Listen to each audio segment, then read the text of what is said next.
President of Netball Jamaica, Karen Baugh, is hoping to introduce contracts for senior Sunshine girls as part of the association's structure going forward. Daniel McLeod reports.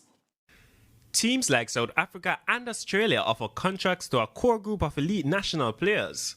These contracts aim to provide players with financial stability, allowing them to focus solely on their netball careers, and often cover national team training programs and events. Netball Jamaica President Karen Baugh is hoping the association can follow suit. It's really something that we have to work on to ensure that we can keep all our girls in the pool for every series. Sometimes it's not possible. The difference between us and some of the other countries in the top 5 is that their players are on contracts, you know, so we're able to manage their time a bit better. But it's something for us to work on in the future, definitely.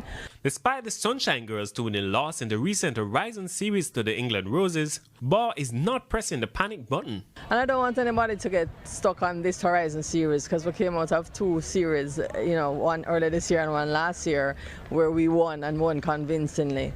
So this is, for me, it's just a blip in the screen. It's a part of the process to make sure that we have a pool that we can continually count on when we need them. Another issue hindering the players is the lack of proper infrastructure. We plan to continue with our programs of fitness. Fitness, I think, was definitely showed up as an issue in this series, so that's an area that we need to work on. We need a gym. We need a proper gym. The gym that we use at the stadium, which has some equipment that we put there, is not adequate. So that is really one of the areas that we definitely need to work on. We need more sponsorship, obviously, but I'm not going to go into that tonight. The Sunshine Girls will tour Australia in February next year for a 3-match international test series against the Australian Diamonds. This will be the first standalone series between the two nations since 2011. Daniel McLeod reporting for TVJ Sports.